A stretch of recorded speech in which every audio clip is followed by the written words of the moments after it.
नमस्कार दोस्तों, इतिहास गवाह है में आपका स्वागत है। आज का एपिसोड हमारा आखिरी एपिसोड होगा इस सीरीज़ का। इसलिए ये एपिसोड थोड़ा सा लंबा होगा बिकॉज मैं I want to cover a number of things and also want to give a final concluding remark on this series, which has been probably the longest running series of my podcast Itihas Gawah Hai. Um, now, the name of this episode I have kept with the future of globalization, but I think what I want to talk about is the current world order and like what the future looks like. Again, we cannot ever predict the future. That's the beauty of the history. Like everyone has tried to predict some future at some point of time and has believed in their predictions, so much so that they have also caused some violence. That's what we see throughout the history. But no prediction can be said with 100% surety कि भाई ऐसा ही होने वाला है। ठीक है, तो globalisation में देखिए, एक आपको जो बहुत बड़ी बात समझनी है वो ये है कि पूरा जो ग्लोबलाइजेशन का मॉडल है that is based on investor profits and capitalist. ठीक है, कुछ लोग हैं जो कुछ टेक्नोलॉजी है, प्रोप्राइटरी टेक्नोलॉजी है, प्रोडक्ट है, कुछ बेच रहे हैं और उस के ग्रोथ के चक्कर में लोग उसमें इन्वेस्ट कर रहे हैं so that they make money. अब इसमें बहुत सारे क्वेश्चंस मैं आपसे मैं आपको एक मेन इंपॉर्टेंट फॉर एग्जांपल एक क्वेश्चन पूछना चाहूँगा कि is scaling always the right idea? And what I mean by that is, yes we say that okay something like Google, if it was not scaled to the world, बहुत सारे लोगों को access to information नहीं होता, ये नहीं होता, वो नहीं होता। बट मेरा हमेशा क्वेश्चन ये रहता है कि क्यों नहीं होता? ठीक है, मान लीजिए गूगल इंडिया में आता ही नहीं, या चाइना में तो अब जैसे गूगल है ही नहीं, चाइना का अपना खुद का सर्च इंजन है, इंडिया क्या अपना खुद का सर्च इंजन नहीं बना सकता था गूगल की एब्सेंस में? मैं कह रहा हूँ लेट बनाता, पर बना तो सकता ही था। कोई तो सोचता ही बैठ के कि अरे भैया हमको भी कोई एक वर्ल्ड क्लास सर्च इंजन बनाना चाहिए। करेक्ट? तो क्या scaling is the best idea? और the question I am asking is because scaling gives rise to behemoths and local innovation, local creativity cut curve होने लगती है कि गूगल है वो सबको बाय कर लेगा, टेस्ला है वो सबको बाय करने की ताकत रखता है, एप्पल है वो छोटी मोटी कंपनी को बाय कर लेगा, मेटा है वो बड़ी छोटी मोटी कंपनीज को बाय कर लेगा। तो ये जो एक आइडिया है कि जो लोकल लेवल पे कुछ चल रहा है, जो लोकलाइज्ड है, जिसका कॉन्टेक्स्ट ज़्यादा स्ट्रॉन्ग है, क्या वो एग्जिस्टेंस में रह पाएगा? राइट? तो स्केलिंग को इस तरीके से कभी आप सोचेंगे और फिर ग्लोबलाइजेशन के पर्सपेक्टिव में डालेंगे तो कहने का मतलब क्या है कि जब बेहेमथ्स हो जाते हैं, that gives rise to a form of strong lobbying within the government to get policies made according to your needs. ठीक है, तो ये हमको बहुत इंपॉर्टेंट बात इसलिए समझनी है कि अगर कोई अमेरिका बेस्ड कंपनी है जो इंडिया में ऑपरेट कर रही है, आप खुद सोचिए कि वो कितना ये सोच के काम करेंगे कि यार नहीं, हमको इंडिया के लोकल हितों में काम करना है, लोकल बेनिफिट में काम करना है, rather than thinking about our profit. ऐसा तो कोई नहीं करेगा। राइट? दूसरा बात क्या है ग्लोबलाइजेशन का कि rich gets richer, rich gets richer. इससे क्या हो रहा है? इनकम इनइक्वालिटी बढ़ते जा रही है। ठीक है, क्यों? क्योंकि आप देखिए इकोनॉमिक लिबरलाइजेशन का एक जो मेन आइडिया था वो यही था कि रिड्यूस्ड गवर्नमेंट इंटरवेंशंस। राइट? तो ये एक बहुत बड़ा इफेक्ट देखने को मिल रहा है where 1% of the world's population now controls more than 60% of the world's wealth, which is just staggering. Right? फिर अब रिड्यूस गवर्नमेंट इंटरवेंशंस है तो भैया जो लोग हैं वो कैपिटलिस्ट के हाथों में ही हैं अब, है ना, बड़े पैमाने पे। फिर हमने terrorism, environment, immigration, disease spread, इन सब का तो डिस्कशन किया ही था कि हम इतने हाइपर कनेक्टेड वर्ल्ड में जी रहे हैं अब कि ऐसा नहीं है कि भाई things are limited by national boundaries. Right?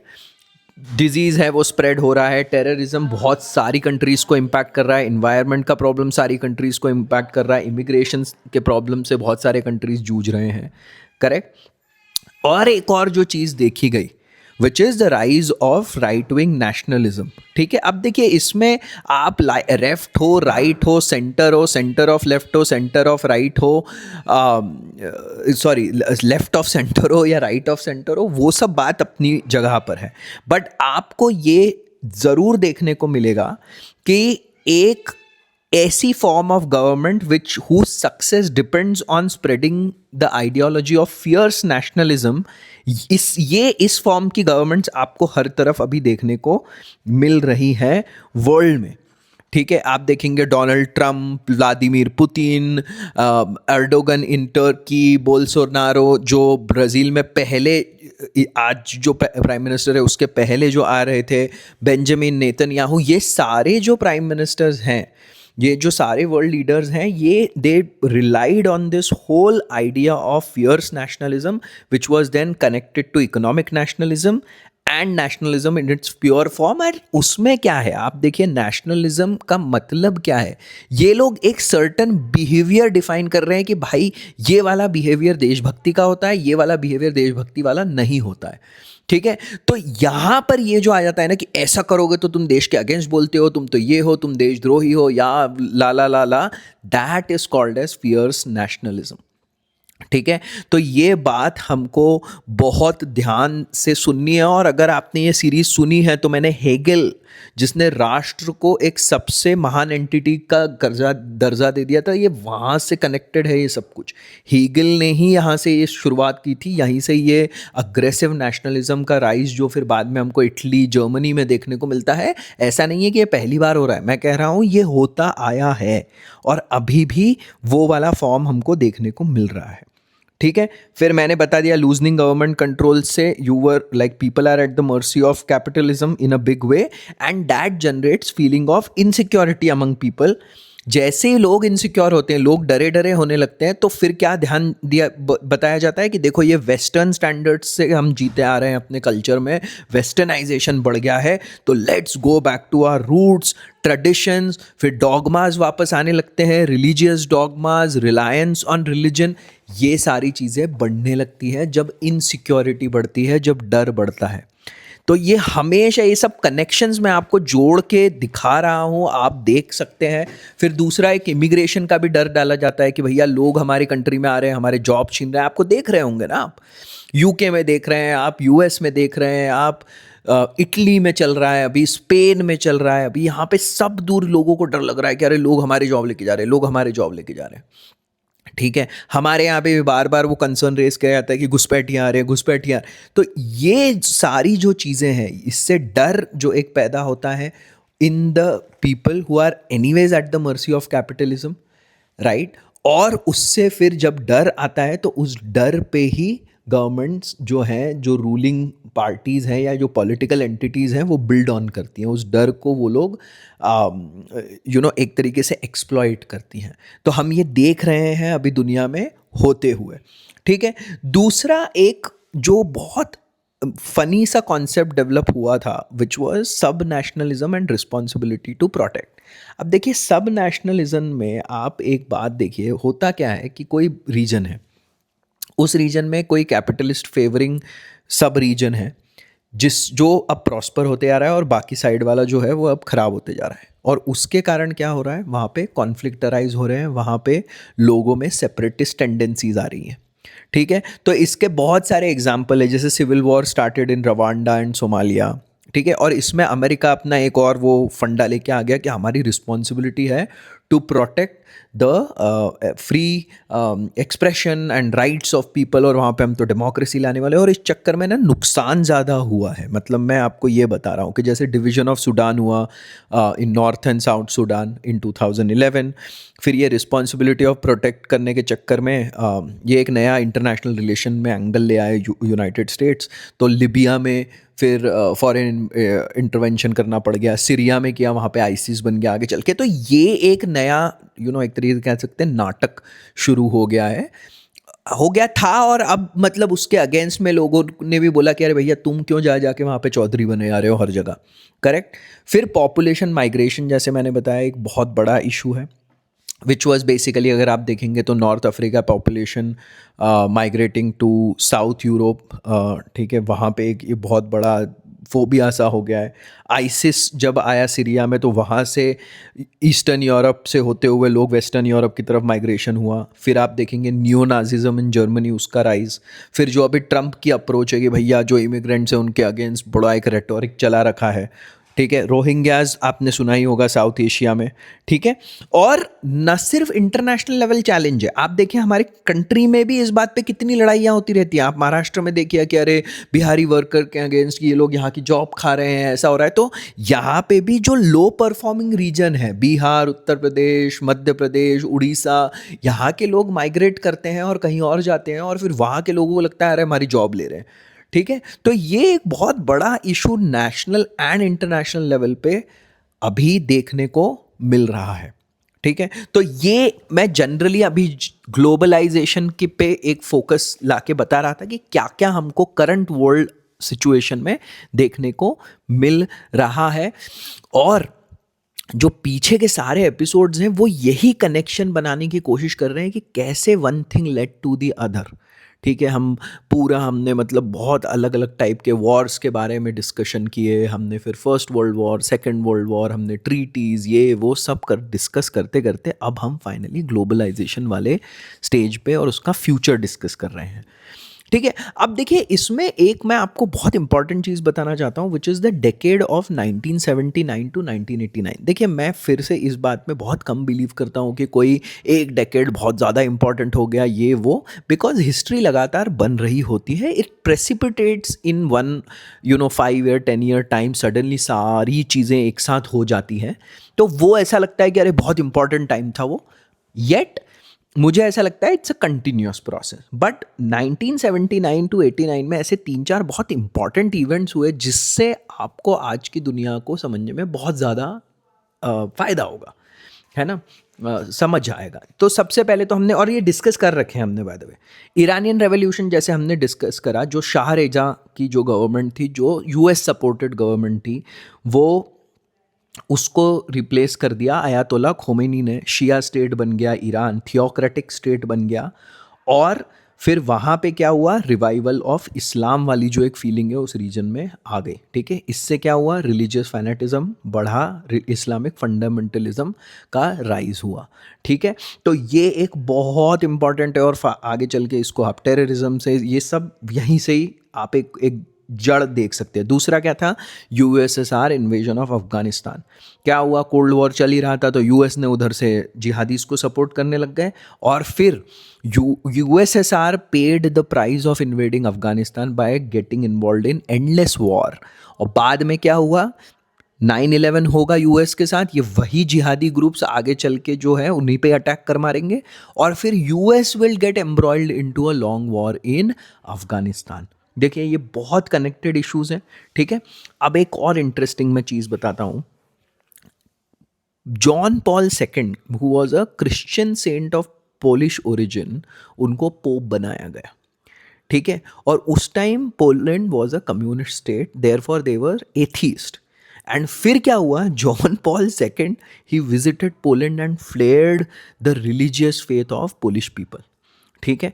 तो ये एक बहुत इंपॉर्टेंट पार्ट था, क्योंकि फिर बाद में डिसइंटीग्रेशन होगा यूएसएसआर का, ठीक है, उसमें इसने भी एक रोल प्ले करा।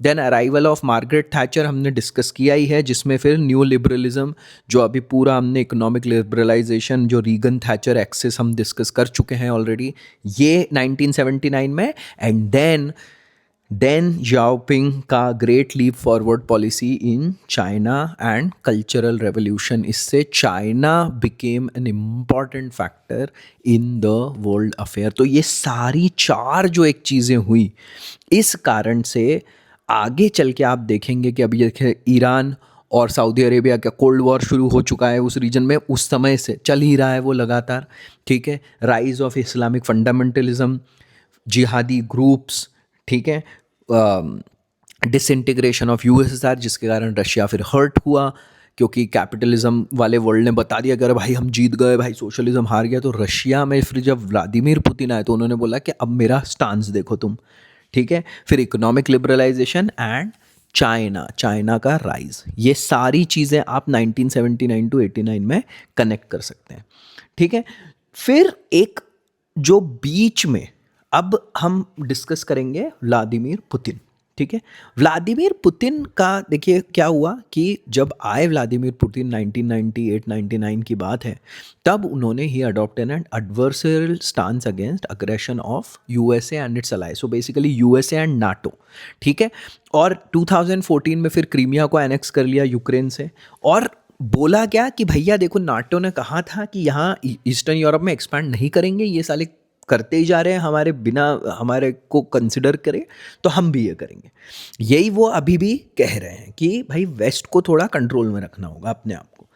इधर चाइना ने बेल्ट एंड रोड इनिशिएटिव शुरू करा, जिसको अब 20th सेंचुरी सिल्क रोड के नाम से भी जाना जाने लग गया है, and it is much larger than Marshall plan. जिससे क्या हुआ है कि Gwadar port in Pakistan, Djibouti in Africa, Hambantota in Sri Lanka, ठीक है। और ये क्यों है? इससे हम सबको आसपास के जो साउथ चाइना सी है उस वाले रीजन में सारी जो कंट्रीज हैं उनको डर लगने लग गया कि अरे तो बहुत ज़्यादा अभी मतलब चल रहा है। तो China and Russia have become an extremely important part. और मैं आपको ये बता रहा हूँ ये लोग मिडिल ईस्ट में भी किस तरीके से रोल प्ले कर रहे हैं, ठीक है। इसको समझने के लिए एक इजराइल पैलेस्टाइन मैंने एक सीरीज़ बनाई है, उसका लास्ट एपिसोड ज़रूर सुनिएगा, जिसमें मैंने वर्ल्ड इंटरनेशनल रिलेशंस की बात करी है, keeping Israel Palestine conflict at the centre.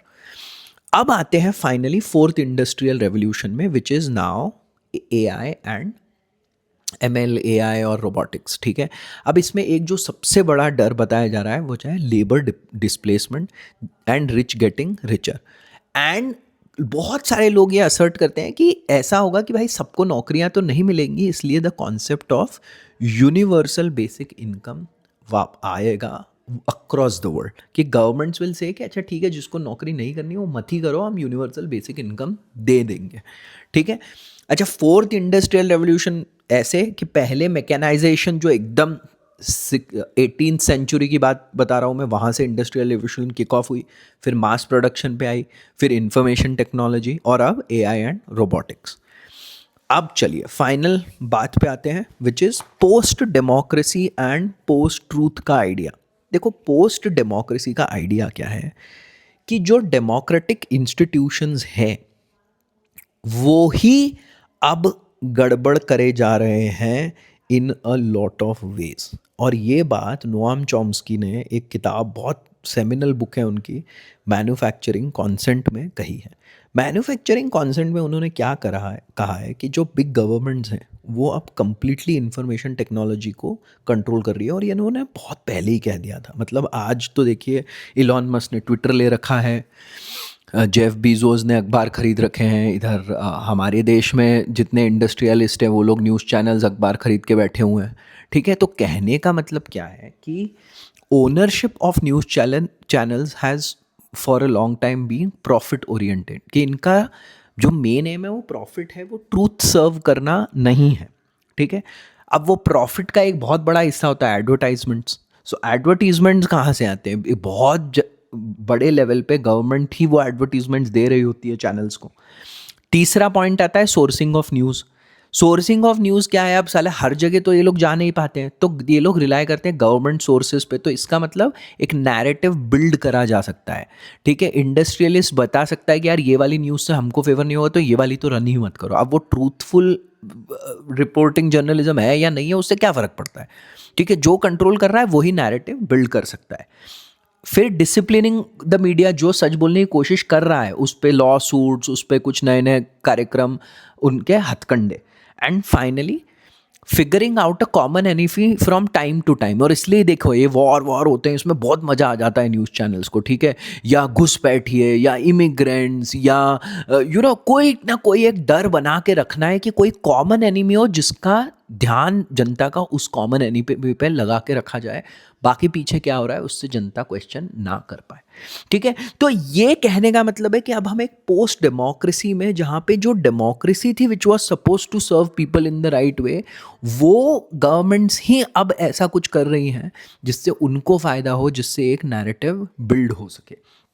And then the idea of post truth. Post truth का मतलब है कि there is that difficulty now in drawing a line between truth and untruth, कि भाई सच झूठ का डिफरेंस करना अब लोगों को मुश्किल हो रहा है। जैसे हम बोलते हैं ना व्हाट्सएप यूनिवर्सिटी, अब कितने लोग हैं जो मान के बैठे हुए हैं कि भाई जो व्हाट्सएप पे आता है वो जेन्युइनली सही है। और मैं आपको एक बहुत फ़नी चीज़ और बताता हूँ। एक एक्सपेरिमेंट किया गया था जिसमें क्या था ना, पहले लोगों को गलत इन्फॉर्मेशन दे दी, फिर थोड़ी देर बाद उनको बताया कि अरे नहीं नहीं वो गलत इन्फॉर्मेशन दे दी थी हमने, तो ये सही इन्फॉर्मेशन है, ऐसा बता दिया उनको सही इन्फॉर्मेशन। और फिर एक टेस्ट लिया गया तो टेस्ट देयर परसेप्शन, और उस टेस्ट में ये पता चला कि उनका परसेप्शन का जो कलर था, they were still perceiving the whole thing based on the wrong news. तो एक बार जब आपको रॉन्ग न्यूज़ आ जाए और कोई आपको फैक्ट वैक्ट बता भी देना, तो आपका परसेप्शन इतना शिफ्ट नहीं होता है despite knowing the right fact. ठीक है, तो ये एक बहुत बड़ा ह्यूमन साइकोलॉजिकल चीज़ है जो हम कभी कभी भूल जाते हैं कि अरे फैक्ट बता दिया तो लोग ठीक हो जाएंगे, ऐसा नहीं होता है ना। चलिए, तो I think this is the end of the series on world history. I think दो तीन बातें कहना चाहूँगा। पहली बात तो ये कि होपलेस होना is not what history recommends. ठीक है, हम हिस्ट्री इसलिए नहीं पढ़ते कि हम आज की तारीख में होपलेस हो जाएंगे, अरे कुछ होप ही नहीं है, कुछ हो ही नहीं रहा, सब खराब है। आप देख रहे होंगे हिस्ट्री में हमको यही सीखने को मिलता है कि human society has consistently found solutions, and even if they have not, some events have happened which have led to solutions। ठीक है, तो history is not predictable how it moves forward, ये हमको और अभी देखना बाकी है। दूसरा बात, आप कौन से साइड पे हैं, इससे ज़्यादा ये समझिए कि आपके क्या रिएक्शंस होते हैं हिस्ट्री में जब आप कोई फैक्ट्स या किन्हीं चीज़ों के बारे में पढ़ते हैं। क्योंकि एक बात ध्यान रखिए, आपके reactions to history is telling you more about you than history. ये बहुत इंपॉर्टेंट बात है। आप लेफ्ट हैं, राइट हैं, लेफ्ट ऑफ सेंटर है, राइट ऑफ सेंटर है, जहाँ पे भी हो आप स्पेक्ट्रम में, ध्यान से देखिए कि जब आप कोई चीज़ें सुनते हैं तो आपके क्या रिएक्शंस होते हैं। That is telling you more about you, and therefore history is about understanding all the different perspective and then looking inward, understanding change as it happens, theorizing it in some way, trying to make sense of it। ठीक है, and not ever be sure about what you know। ठीक है, मैं आपको ये बहुत important बात बताना चाहता हूँ कि मेरा पॉडकास्ट सुन लिया या कहीं से और से पढ़ लिया तो इसका मतलब ये नहीं कि ये फाइनल वर्जन है। This should only generate more curiosity. I think that's all from my end. My hope is that in a short time I will start a series on ancient India, and I think a lot of people have been asking me to do that, so it's going to start soon. One request I have, if you have enjoyed my podcast, if you have heard it, please, if you can, at least recommend it to one person in your network who you feel will enjoy my podcast. So that will be a great, like I generally I generally feel shy to ask, but please definitely recommend it to one person you think will benefit. Another bit I want to share with all of you is that I also do stand up comedy, and my hope is that one day I am able to create a blend of history and stand up comedy together. So if you have heard me, if you have enjoyed me, and if you are on Instagram, you can follow me on SUCHIN, which is Sachin, spelled as SUCHIN, Sachin, IT it up UP. So it's Sachin it up. And if you get time, please take a look at that as well. Thank you so much for giving your time. Until next time, Jai Hind.